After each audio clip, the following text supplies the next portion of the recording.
Hi all, today we're going to discuss the paper entitled Why General Artificial Intelligence Will Not Be Realized by the Norwegian philosopher and physicist Ragnar Fjelland. Let's begin with a brief summary of the paper. Fjelland argues that artificial general intelligence cannot be realized. Most of the knowledge we apply in everyday life is tacit. Think for example of walking or riding a bike. As we will learn, Fjelland shows that very little has been achieved in the realization of artificial general intelligence, including deep reinforcement learning and big data. He argues that it is not just a question of time.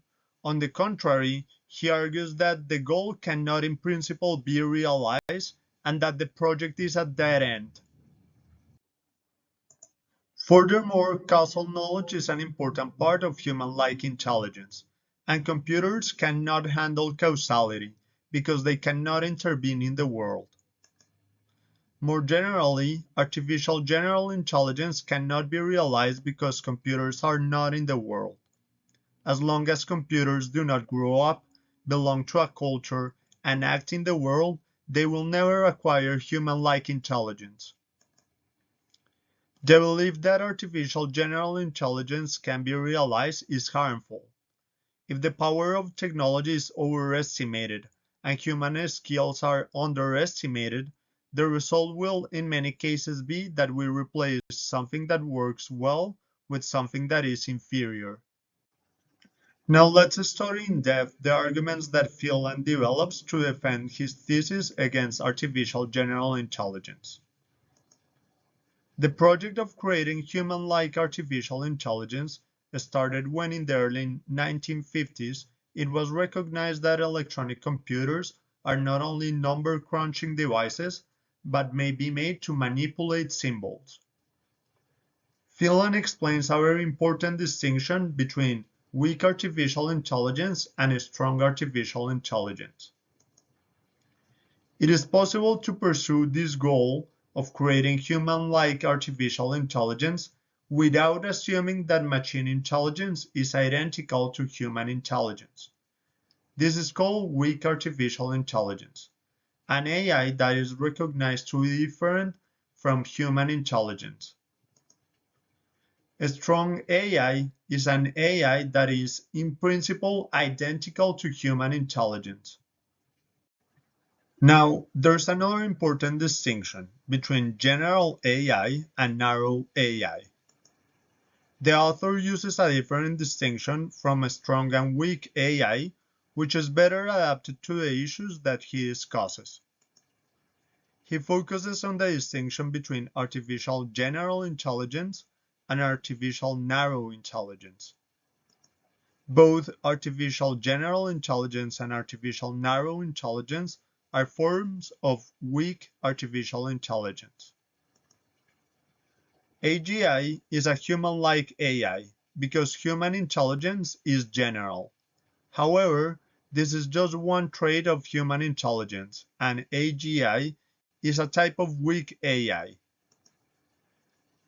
Artificial narrow intelligence is traditional weak AI, since it is restricted to a specific task or areas. As you notice, all these categories are related and their difference is of degree and not of kind. We have weak AI, an AI that is different from human intelligence. Its opposite is a strong AI, an AI that is in principle identical to human intelligence. We have narrow AI that is the same as weak AI. And then we have closer to a strong AI, general artificial intelligence, that is a human-like AI because human intelligence is general.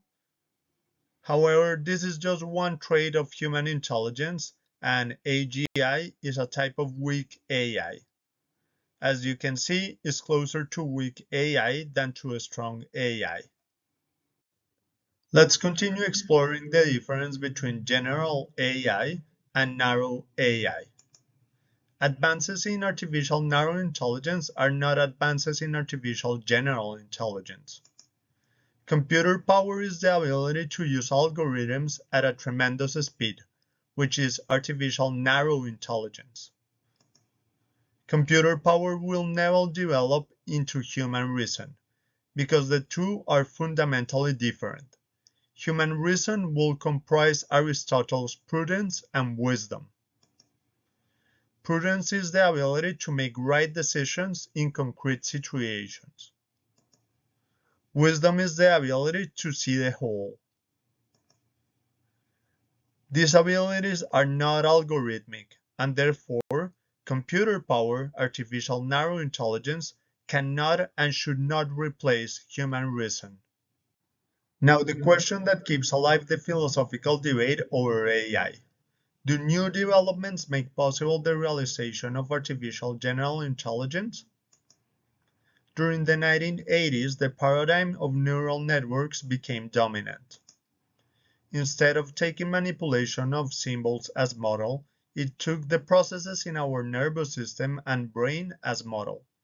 A neural network can learn without receiving explicit instructions. The latest offspring is big data. Big data is the application of mathematical methods to huge amounts of data to find correlations and infer probabilities.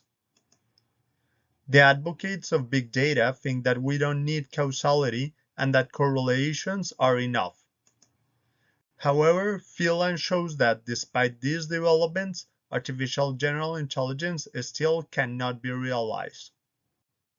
Let's go over the arguments that Fjelland presents. Most of the knowledge we apply in everyday life is tacit. For example, walking, riding a bicycle, and swimming. It will be very difficult for us to express in algorithm rules the knowledge that we use when we ride a bike. We do these activities intuitively using tacit knowledge. Also, an important part of expertise is tacit.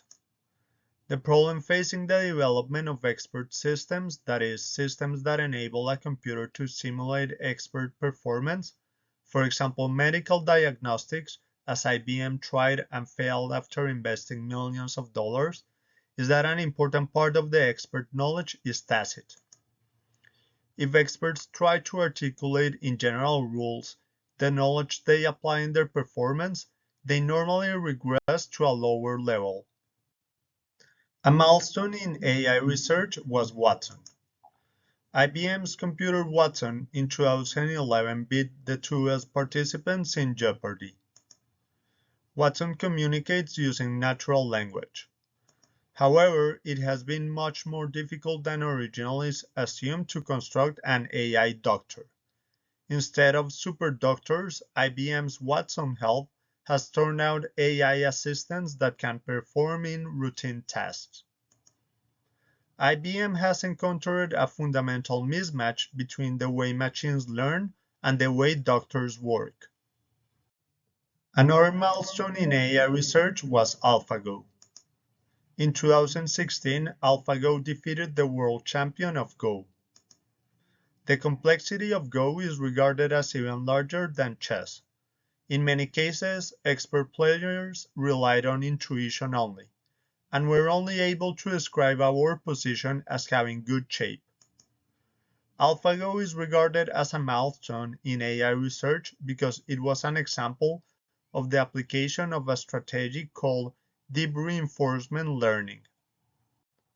Deep reinforcement learning, or deep learning, is an example of an approach to AI research that is based on the paradigm of artificial neural networks. An artificial neural network is modeled on neural networks. A deep learning neural network consists of different layers of artificial neurons. For example, a network may have 4 different layers. In analyzing a picture, the first layer may identify pixels as light and dark. The second layer may identify edges and simple shapes. The third layer may identify more complex shapes and objects. And the fourth layer may learn which shapes can be used to identify an object. The advantage is that one must not formulate explicitly the criteria used, for example, to identify a face. However, there are some problems with deep learning. The advantage of not having to formulate explicit rules comes at a price. In a traditional computer program, all the parameters are explicit. This guarantees full transparency. In a neural network, this transparency is lost. One often does not know what parameters are used. It turned out that systems as AlphaGo lack flexibility and are not able to adapt to changes in the environment. It has even turned out to be vulnerable to tiny changes. Because real-world problems take place in a changing world, deep reinforcement learning has so far found few commercial applications. Recently, an amateur beat a similar system to AlphaGo, exploiting a weakness in the system. A major problem of big data is that it only uses correlations and not causality. In the sciences and in everyday life, we need to identify causal relations. Correlations are not enough. Kant showed that our understanding is structured through causality. For Kant, causality is a category of our understanding. Therefore, big data does not provide knowledge, just information that humans should use in positive ways. Fjelland explained the Turing test in the following terms. Turing asked the question, how can we determine if computers have acquired general intelligence? He starts by saying that the question he tries to answer is, can machines think?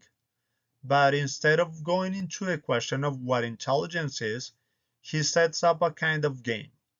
In the game, a questioner can communicate with a computer and a human being. According to Pearl and Mackenzie, to create human-like intelligence in a computer, the computer must be able to master causality.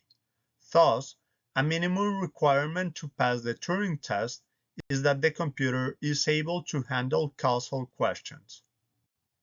The Turing test and being in the world. According to Fjelland, computers fail the mini-Turing test because to answer causal questions, we must be able to intervene in the world. He continues saying that according to Pearl and Mackenzie, the root of the problem is that computers do not have a model of reality. However, the problem is that nobody can have a model of reality.